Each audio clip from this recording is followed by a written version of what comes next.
Au sud du continent européen, dans la partie occidentale de la Méditerranée, un ensemble d'îles apparaît au large de la péninsule ibérique, les Baléares. Elles composent un groupe de 4 îles principales. Au nord-est de l'archipel, Minorque est la deuxième des îles Baléares en superficie. Toutes ces îles sont les sommets d'un massif calcaire qui émerge de la mer. À Minorque, sur les 285 km de côte, la roche calcaire présente des aspects différents selon sa dureté. Si elle est tendre, la roche descend en pente douce. L'eau du rivage est peu profonde. Si la roche est dure, la pente est forte et il n'y a pas de place pour une plage. La côte nord est montagneuse et tourmentée. La côte sud est plus régulière, mais elle est bordée de falaises qui ferment l'accès vers l'intérieur.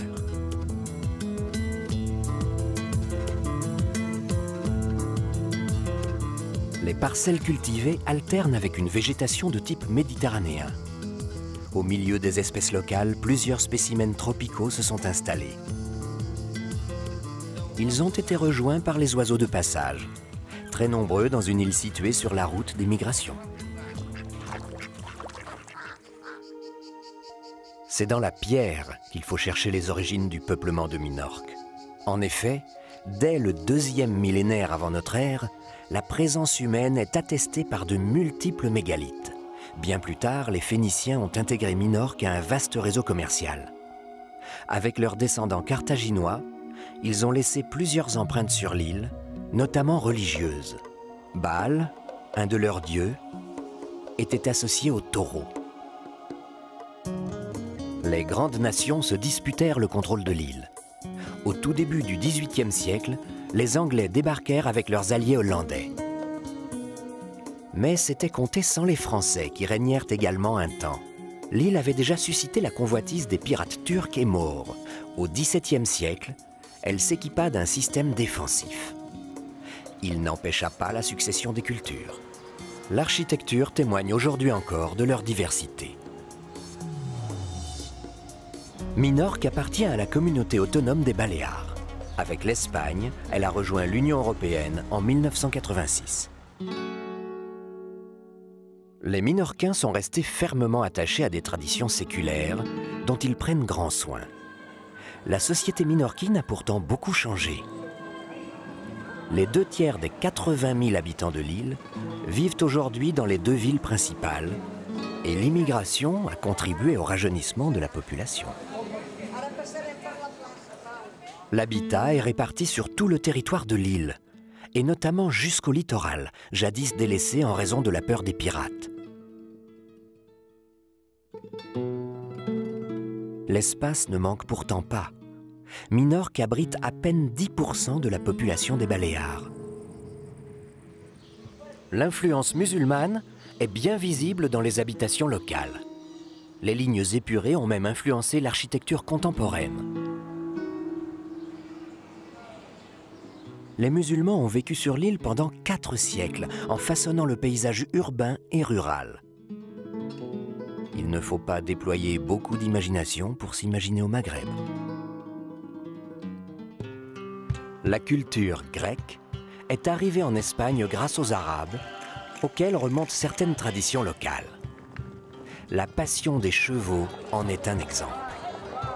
Le cheval est un acteur majeur de différentes festivités à Minorque, comme celle de la Saint-Jean. Pendant la plus populaire des fêtes aux Baléares, les feux éclairent la plus courte nuit de l'année.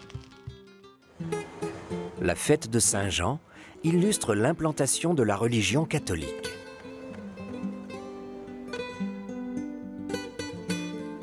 Les musulmans ont favorisé l'agriculture sur les sols arides de Minorque. Ils ont importé leur technique d'irrigation. Bien qu'elle soit en régression constante, l'agriculture trouve encore des débouchés. La diversification des productions et l'extension de l'élevage représentent les meilleures chances de développement.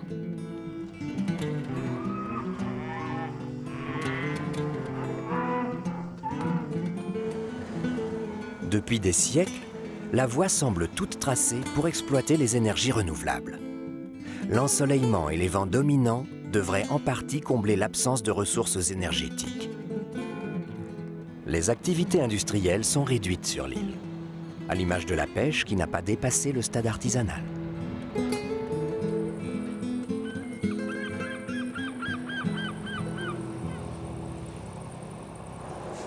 L'artisanat excelle, quant à lui, par sa créativité et la qualité de ses produits. La fabrication des chaussures est réputée depuis le XVIIIe siècle. Les communications routières sont facilitées par l'absence de reliefs élevés. Les échanges avec l'extérieur dépendent en grande partie de l'aéroport situé à l'est de l'île. Les relations avec les autres îles Baléares et le reste du bassin méditerranéen reposent aussi sur des liaisons régulières par ferries. L'île doit une large part de sa notoriété au secteur du tourisme qui est devenu de loin l'activité économique la plus porteuse. Mais la transition s'est faite en douceur dans le respect des traditions. L'île de Minorque s'étire sur 48 km. À l'est, Mao est la capitale, établie au fond d'une ria, une longue rade, déjà fréquentée par les Phéniciens 800 ans avant Jésus-Christ.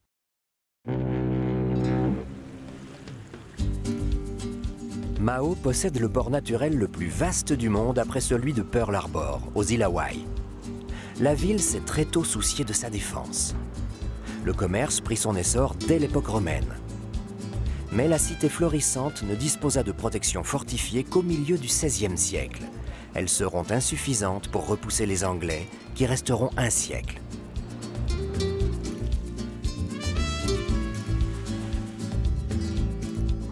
Grâce aux Anglais, l'industrie navale et les affaires prospèrent. La ville change aussi d'allure. Les militaires, les bourgeois et les aristocrates britanniques se font construire de belles résidences. Ils y mènent grand train, bien loin de Londres.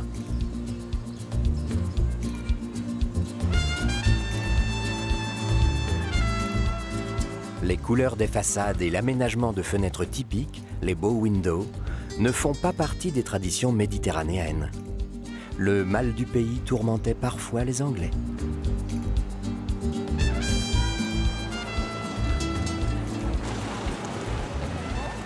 La vocation commerciale de Mao s'est diffusée à travers l'histoire. Même quand les Anglais, à 2 reprises, durent céder la place aux Français, la ville a poursuivi son rayonnement culturel et économique. Aujourd'hui encore, elle concentre beaucoup d'initiatives qui valorisent ses créations. Parmi celles-ci, la production artisanale figure en bonne place.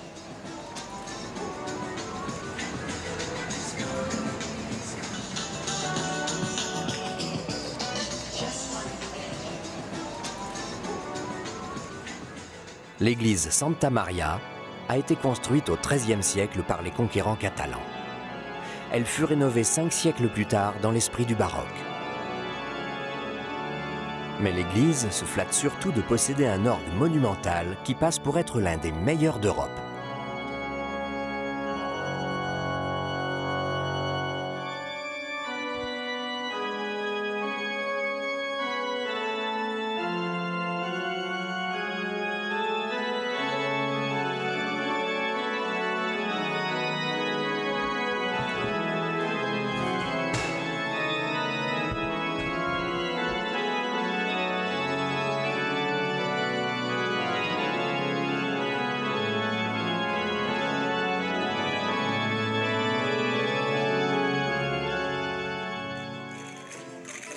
La musique émane de plusieurs endroits dans la vieille ville, et notamment de l'ancien monastère des Carmélites.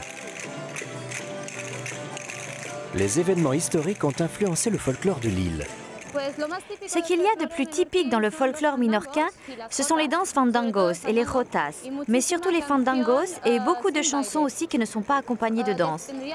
On peut dire que c'est typique parce qu'au temps de la Reconquête, après les Anglais et les Français, l'île a été repeuplée par des gens venus d'Aragon et de Catalogne.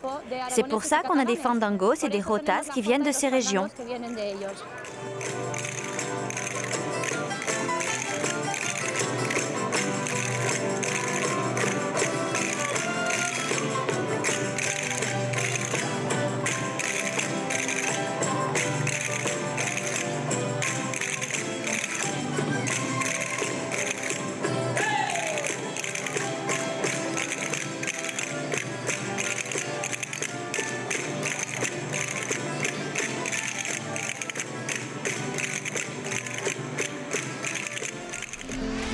Pour quitter Mao par la mer, il faut emprunter la Ria.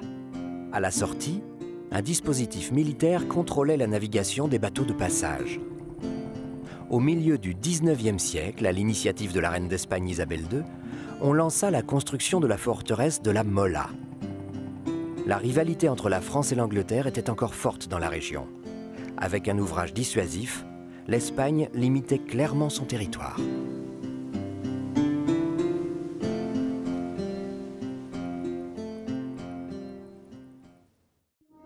On dépasse la ville d'Escastell avant de gagner la mer et longer la côte au sud-est. La calanque Sant'Esteve ouvre une crique minuscule à l'abri du vent du large.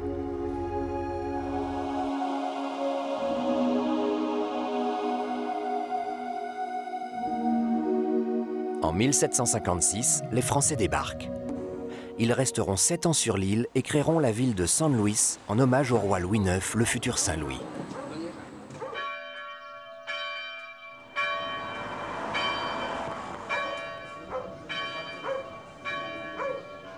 Plusieurs indices rappellent la présence française, comme les armoiries aux fleurs de lys.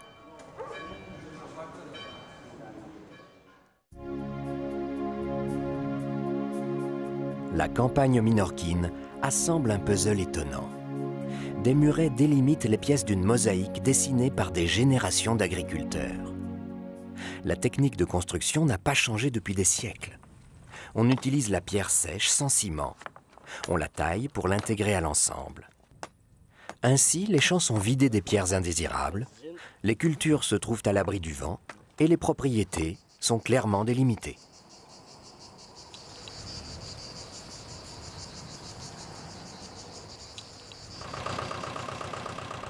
La qualité des vins de Minorque est reconnue depuis longtemps. Au XIIIe siècle, les autorités musulmanes en offrirent aux ambassadeurs du roi d'Aragon.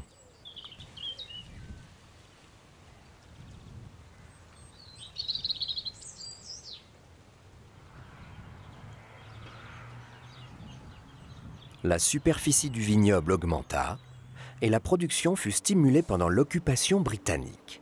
Mais les Français jouèrent un rôle dans la diversification des cépages. À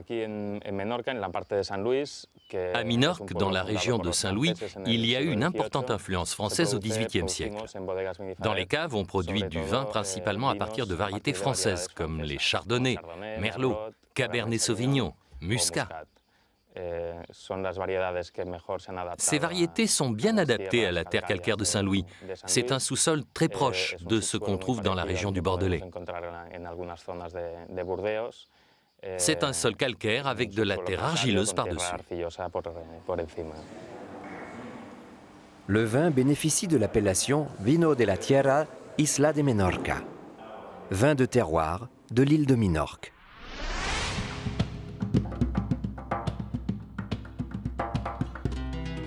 Les terres agricoles de Minorque appartiennent souvent à de très grandes propriétés organisées autour d'un bâtiment central. Plusieurs éléments permettent d'apprécier la richesse du domaine.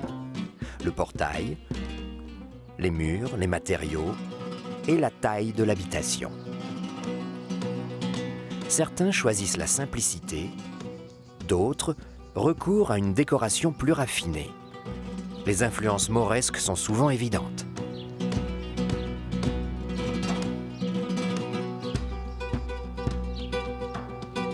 La Casa Solariega, la maison noble, peut prendre chez les gros propriétaires fonciers les apparences d'une vraie demeure aristocratique.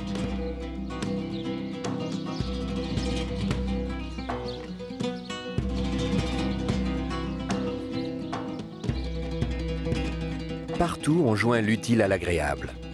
Ainsi, le pigeonnier est décoré de céramique d'inspiration musulmane.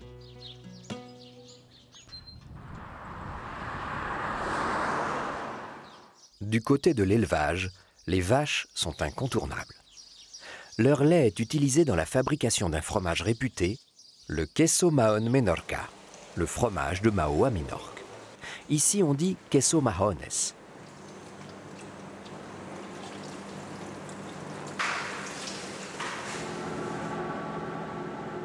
Le procédé est très ancien. Le vieillissement peut durer de 21 jours à plus de 5 mois. C'est du fromage artisanal, fait à base de lait cru. On utilise seulement du lait de vache. C'est typique de Minorque.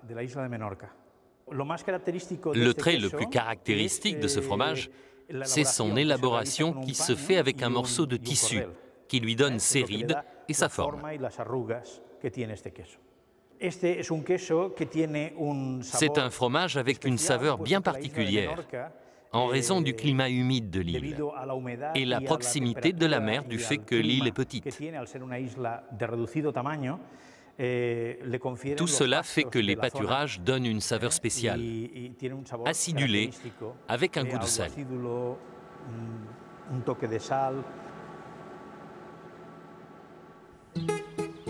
Dans le centre de l'île, la localité de Ferreries est la plus haute de Minorque, à 150 mètres d'altitude.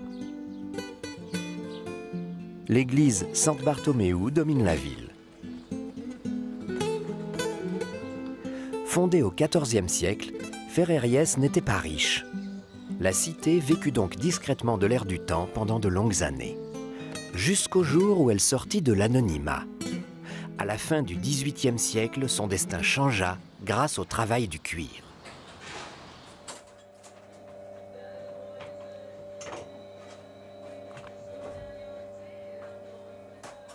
Sous une forme très dépouillée, le cuir donna naissance à la célèbre abarca. L'abarca, c'est une sandale typique de Minorque, qu'on peut faire avec du caoutchouc, des pneus ou différents types de gommes. Là, j'en fais une avec un pneu. C'est très très vieux. Ça vient des gens de la campagne qui travaillaient la terre avec ce genre de chaussures. Quand les premières voitures sont arrivées, ils ont commencé à en faire avec des pneus. Maintenant qu'elle est assemblée, on va la coudre. Peu d'investissement en matériel et une matière première abondante, l'abarca est un parfait exemple de recyclage. Pour les semelles cependant, il vaut mieux éviter les pneus lisses. Voilà, maintenant que l'abarca est terminée, il ne reste plus qu'à l'emballer. Le modèle original des paysans de Minorque fut amélioré au XIXe siècle en adoptant une technique rapportée de Cuba.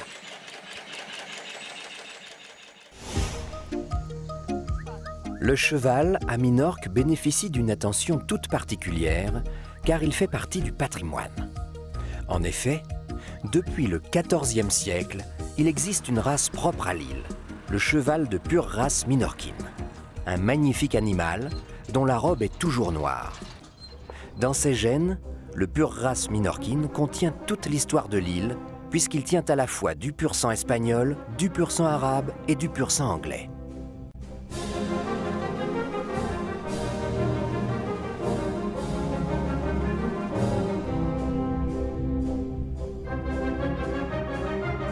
Le cheval fait preuve d'un équilibre remarquable et d'une grande souplesse. Il possède une qualité primordiale, la docilité. Même s'il peut avoir son caractère, il obéit parfaitement à son maître. Autre atout, il n'est pas craintif et ses réactions sont prévisibles.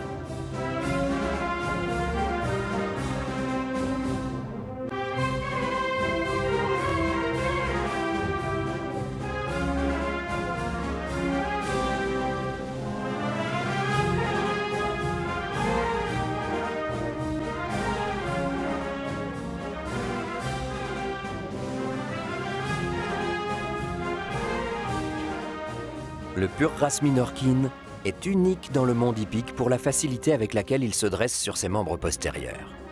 Il peut même se déplacer dans cette position.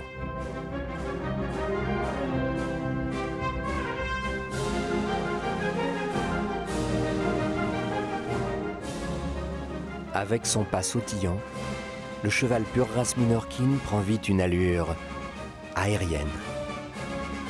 Une disposition naturelle qu'il doit peut-être à Pégase, le cheval ailé de la légende.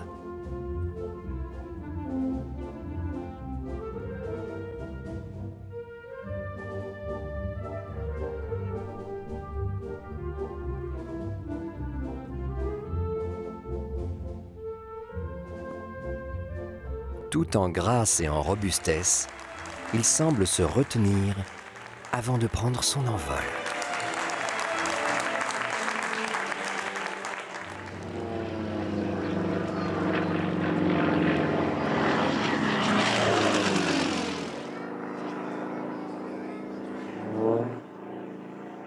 Quelle que soit la monture, les Minorquins aiment les belles lignes. Et avec le renfort du cheval vapeur, les sensations fortes sont garanties.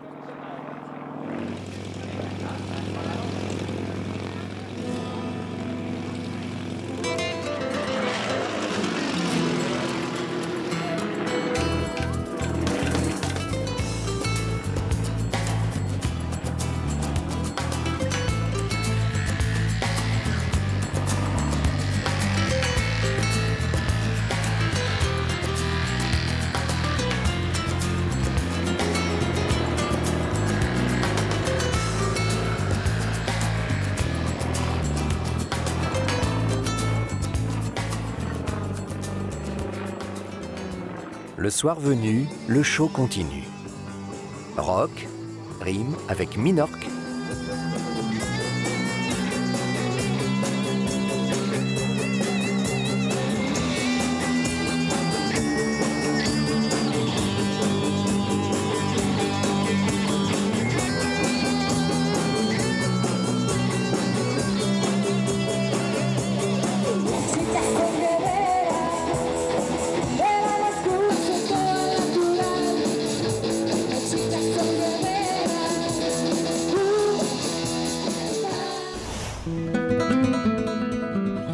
En direction du sud, la végétation est particulièrement dense.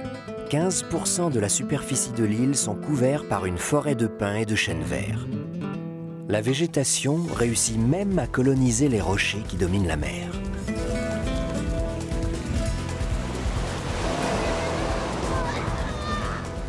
De nombreuses calanques découpent le rivage. Pour creuser une calanque dans la roche calcaire, la mer s'engouffre dans une faille géologique qu'elle élargit petit à petit.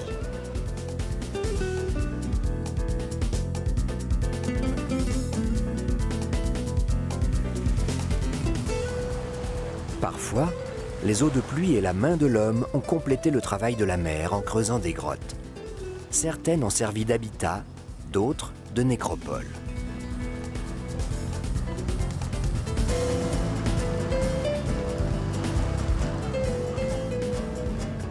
Certaines calanques ne sont accessibles que par la mer.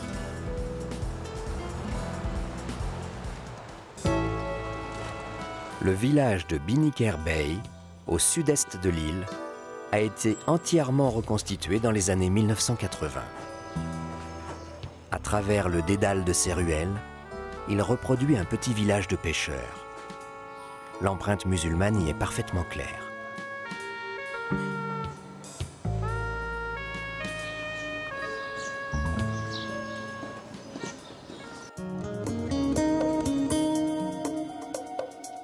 L'habitat s'est établi dans les larges calanques. Sur la côte sud de l'île, les falaises verrouillent une bonne partie du littoral. Les Phéniciens qui croisaient au large étaient intrigués par des feux allumés sur les falaises. Personne n'a jamais pu expliquer leur origine, mais les Phéniciens baptisèrent l'île Noura, île de feu.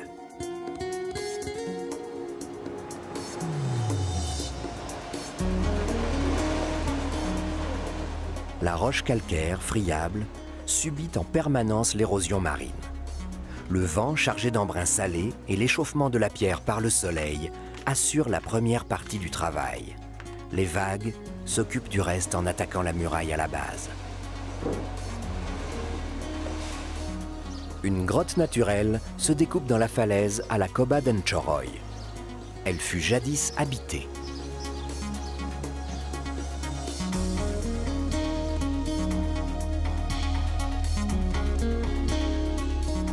La plage de Sunbow est la plus longue de Minorque, 4 km de sable fin.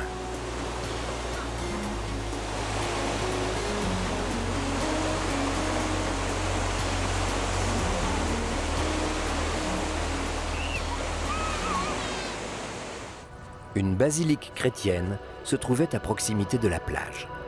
les ruines remontent au 5e siècle.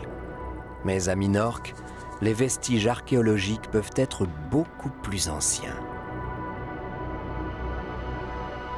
Plus à l'est, sur le site de Torre d'en Gaumes, se dressent des constructions en forme de cône tronqué, les talaiotes. Ils ont donné leur nom à une culture que l'on situe au 2e millénaire avant Jésus-Christ. Leur fonction est encore mal connue. La ressemblance avec des monuments comparables en Sardaigne et en Corse laisse croire à une civilisation commune. La culture talaiotique a produit d'autres types d'édifices sur l'île de Minorque. Les taolas sont facilement identifiables avec leur forme en T. S'agit-il d'un pilier, d'un autel ou encore d'une tête de taureau stylisée en référence au dieu phénicien Baal? Mystère. Talatide et Dalt est un autre site talaiotique. La taola intrigue les archéologues en raison d'un appui incliné. On ignore si cette position est intentionnelle ou accidentelle.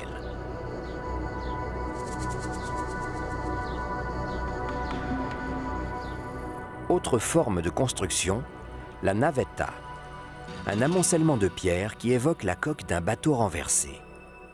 La navetta des Tudons était sans doute une sépulture.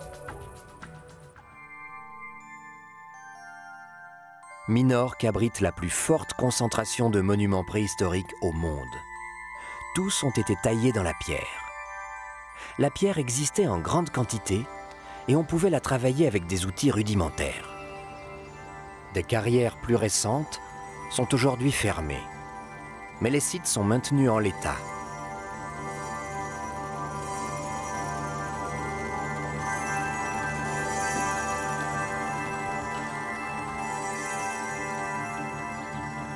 L'histoire de l'île se trouve en partie gravée dans la pierre. La pierre, on l'utilise principalement pour la construction. On utilise la pierre depuis le début de l'arrivée des hommes sur l'île de Minorque. Toutes les constructions talaiotiques ont été faites avec cette pierre.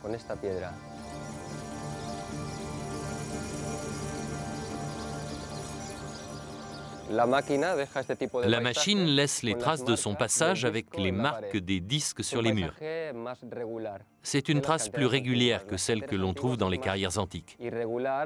Les carrières antiques sont très irrégulières, elles ressemblent parfois à un labyrinthe. On peut y trouver de petits potagers, car les paysans en profitaient pour faire pousser des légumes là où c'était possible.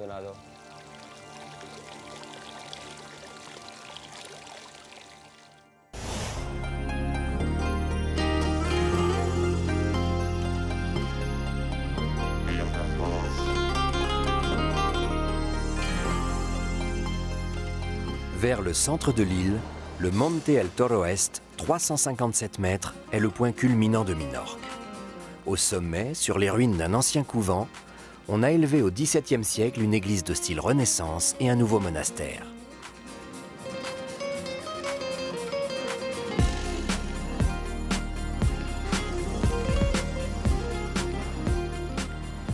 À l'intérieur de l'église se trouve la statue de la Vierge du Taureau, la patronne de Minorque.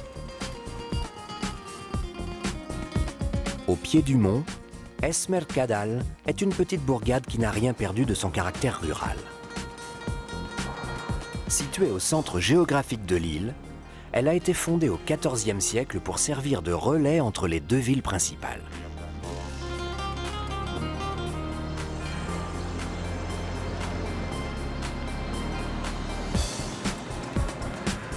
Après les heures les plus chaudes de la journée, les artisans reprennent leurs activités. Dans certains établissements, les odeurs sont particulièrement attirantes et aiguisent les tentations. Le pâtissier prépare ici une spécialité dont les secrets de fabrication sont bien gardés. Ici, un des gâteaux typiques de la maison, c'est le carquignol.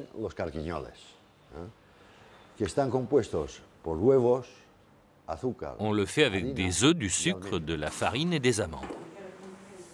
Le processus de fabrication, je ne vous le dirai pas. Mais quand la pâte est faite, on l'étale sur la table et on coupe des petits morceaux.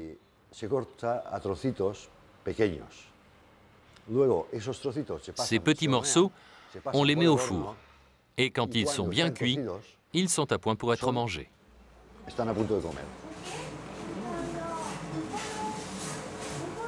Un délice.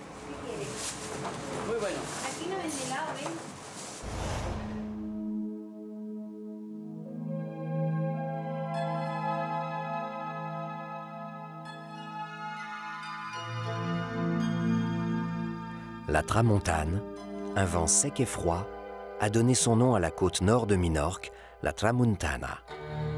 La terre pelée prend l'aspect d'une lande où le vent semble avoir fait le vide.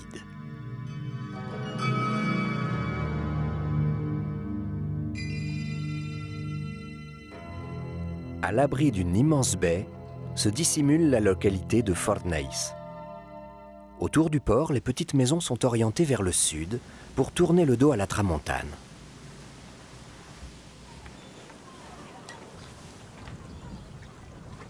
Le petit port a été créé en réalité pour défendre la côte nord contre les pirates. Mais il était trop éloigné de la capitale et personne ne voulait prendre le risque de s'y installer. Pour rassurer, les autorités décidèrent à la fin du XVIe siècle de construire des tours de guet fortifiées. Les solides bastions étaient équipés des moyens appropriés pour défendre la cité contre les razzias des pirates turcs.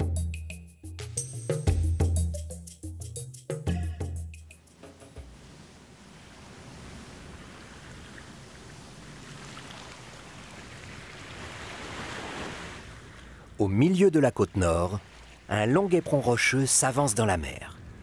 Il forme l'extrémité septentrionale de l'île et prend le vent de face. Le cap de Cabareria.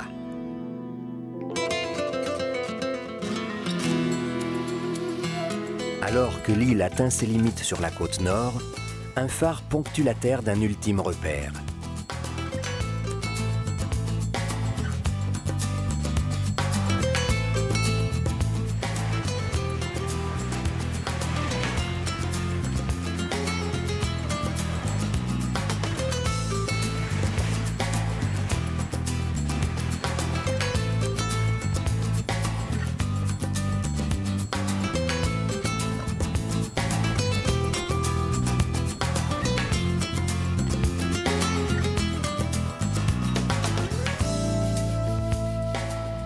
D'est en ouest, les Minorcains ont placé des signaux pour les marins. Le phare du cap Fabarish, au nord-est, est noir et blanc pour être repéré en plein jour. Il répond au phare du cap d'Artrouche, au sud-ouest.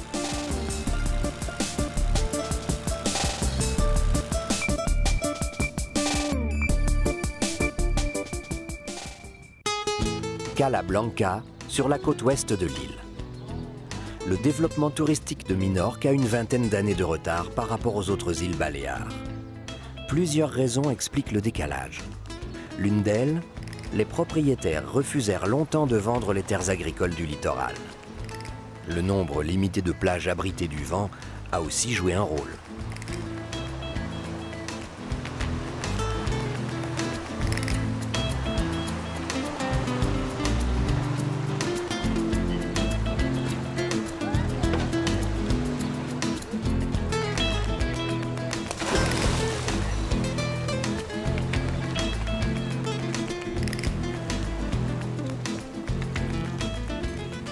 Minorque a été classée réserve de biosphère par l'UNESCO.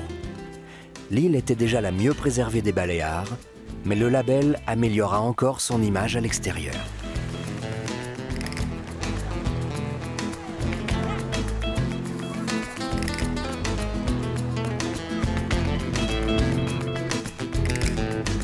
Sur la côte occidentale, plus on monte vers le nord, plus les habitations sont nombreuses.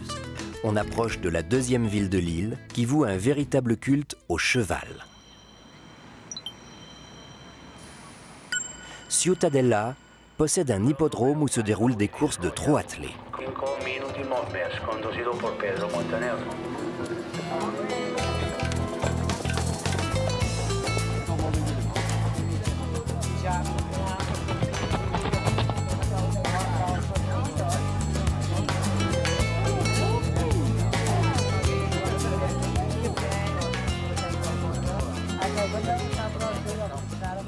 Le départ est imminent.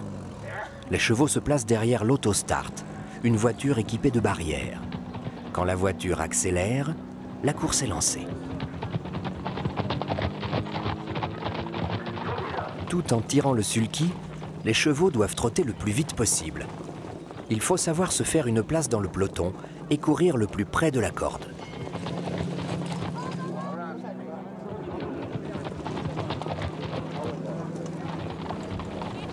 La principale difficulté pour le driver consiste à exiger le maximum de son cheval tout en l'empêchant de partir au galop.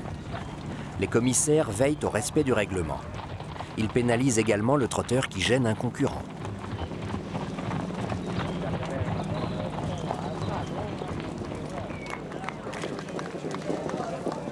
Un cheval qui abandonne le trot pour le galop est aussitôt disqualifié.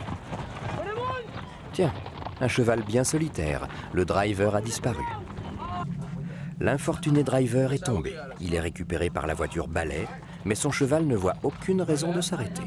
Pendant que le driver se remet de ses émotions, l'attelage allégé distance ses concurrents, mais c'est à un autre que reviendra la victoire officielle.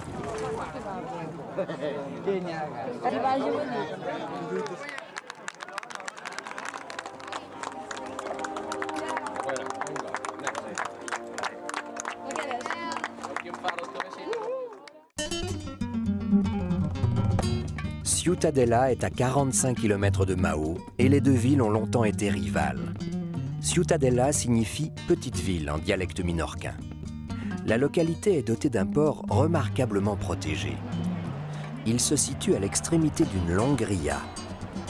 L'étroite rade naturelle pénètre jusqu'au cœur de la cité, au pied de l'hôtel de ville.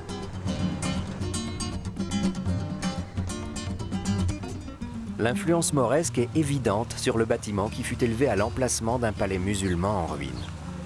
Au milieu du XVIe siècle, la ville fut mise à sac par les pirates turcs. Les habitants se défendirent en vain. Un obélisque rappelle leur résistance héroïque.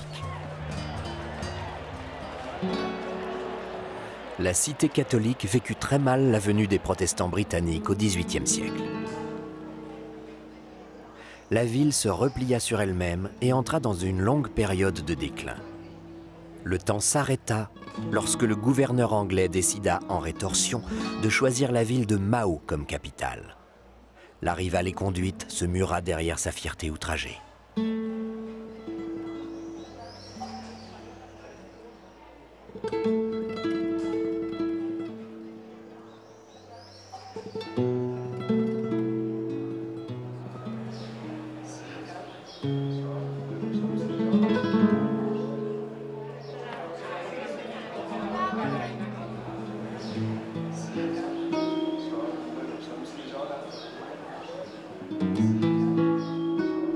La présence catholique est très ancienne à Ciutadella.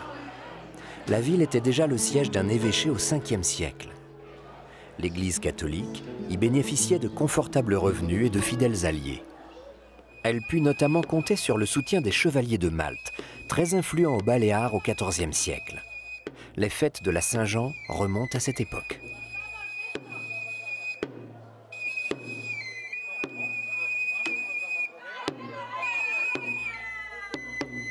Le pipeau et le tambour donnent le rythme des festivités.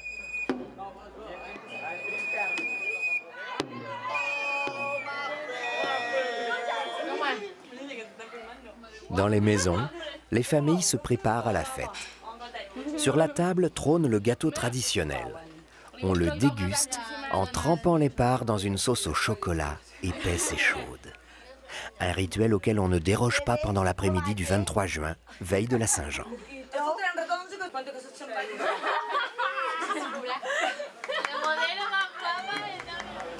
Aux terrasses, le même rituel se déroule, en musique.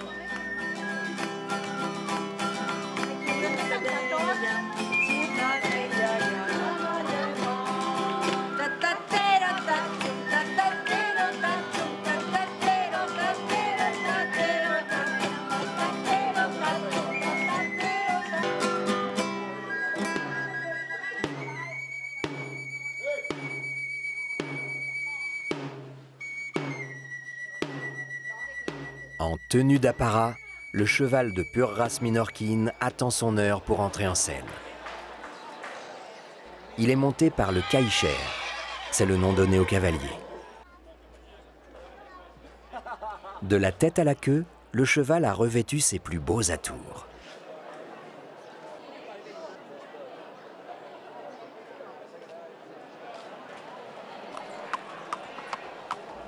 Les chevaux se mettent en route pour un long défilé à travers la ville.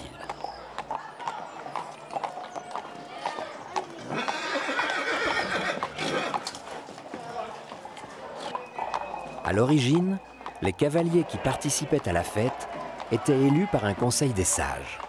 Mais leur désignation provoquait des jalousies. Au XIXe siècle, on s'accorda sur la représentation égale de la noblesse, du clergé, des artisans et des paysans.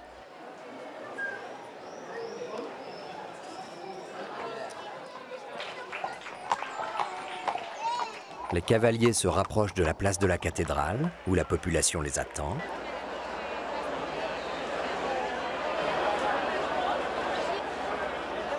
Soudain, les applaudissements se déchaînent.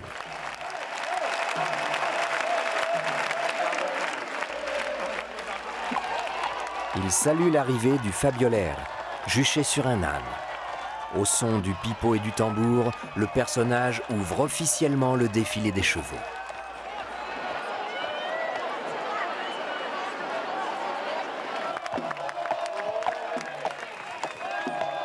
La cavalcade débute. Dans un ordre précis, une centaine de cavaliers accomplissent un parcours immuable. Les chevaux se cabrent sous les cris du public et répètent le mouvement sans arrêt. Les spectateurs les plus audacieux tentent de les toucher en prenant quelques risques.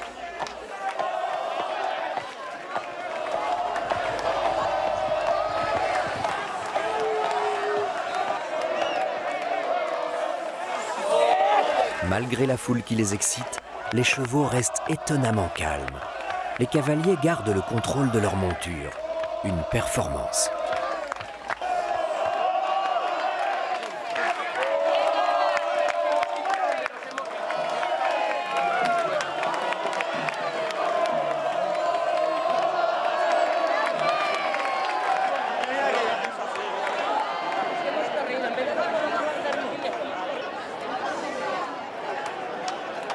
Au bout d'une ruelle, les chevaux débouchent sur la place des bornes. Une foule immense les attend et les pousse à se cabrer sans répit.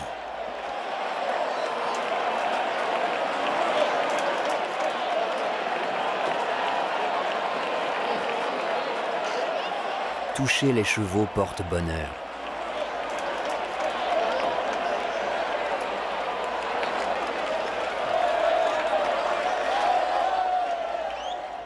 Sur la place, tournois et jeux équestres se déroulaient déjà au Moyen Âge.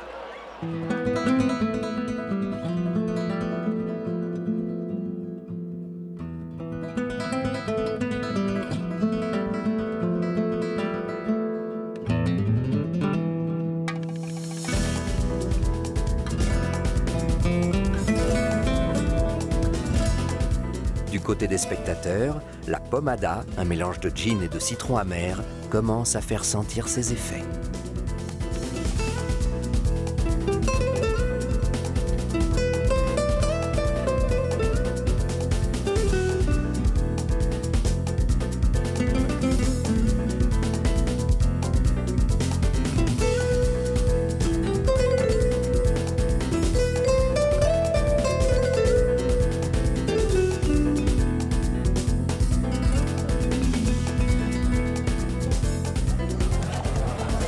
Le public est de plus en plus compact en direction de l'Ayuntament, l'hôtel de ville.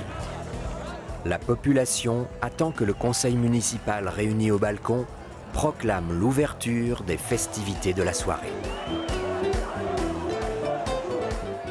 Les autorités de la cité ont donné leur accord. La foule prend la direction de la ville basse pour la suite du programme. Il faut bien se placer pour avoir la meilleure vue d'ensemble.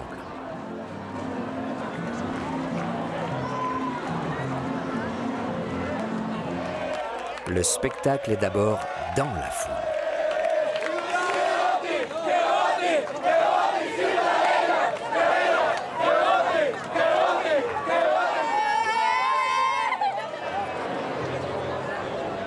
fanfares annoncent l'arrivée des cavaliers.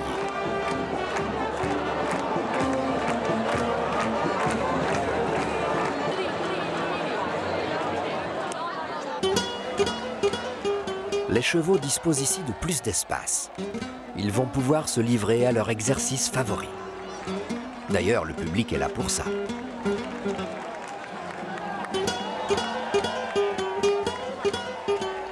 Les chevaux fourbus se sont cabrés des dizaines de fois et pourtant il leur reste l'énergie pour recommencer.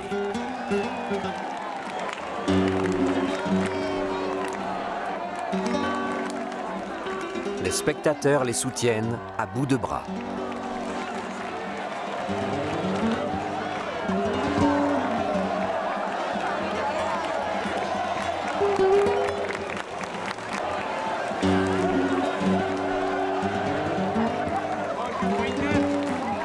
Littéralement portée par les spectateurs, la monture se cabre et avance sur une longueur impressionnante.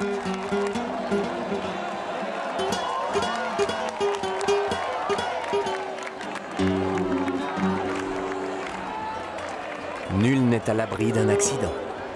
Mais la Saint-Jean est moins dangereuse qu'une corrida et le spectacle doit continuer.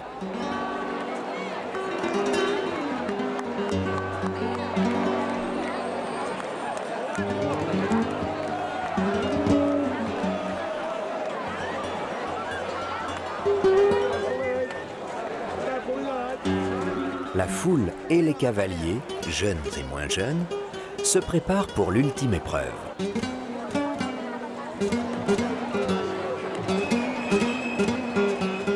L'intérêt du public ne faiblit pas.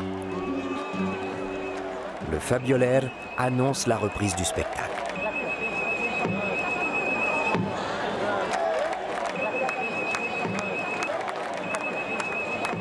Un cavalier équipé d'une lance retient difficilement son cheval qui trépigne. Comme dans les joutes équestres du Moyen-Âge, il s'élance au milieu de la marée humaine.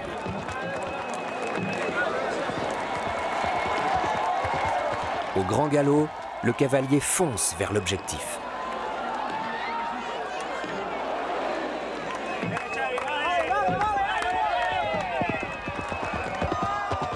À chaque tentative, la foule encourage les cavaliers.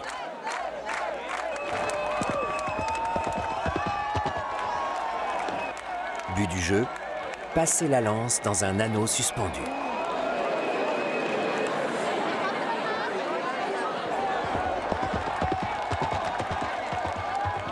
Lorsque le but est atteint, la foule se déchaîne.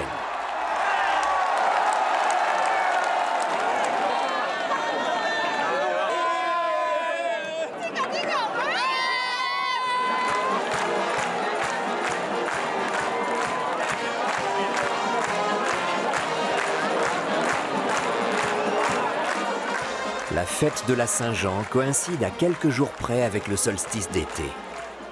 C'est le jour le plus long de l'année, mais la lumière finit par tomber. Les feux de la Saint-Jean éclairent alors la nuit la plus courte de l'année.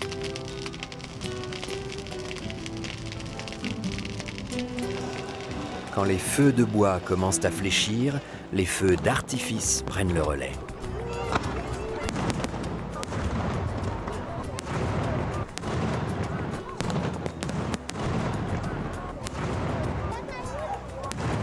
Les feux que les Phéniciens apercevaient au large de l'île ressurgissent de la nuit des temps. Ils éclairent l'île de Minorque sous un jour nouveau. Ils dessinent les contours d'un peuple et d'une culture pétris par l'histoire. Les échos de Minorque se fondent dans le bruit des sabots des cavaliers de la Saint-Jean.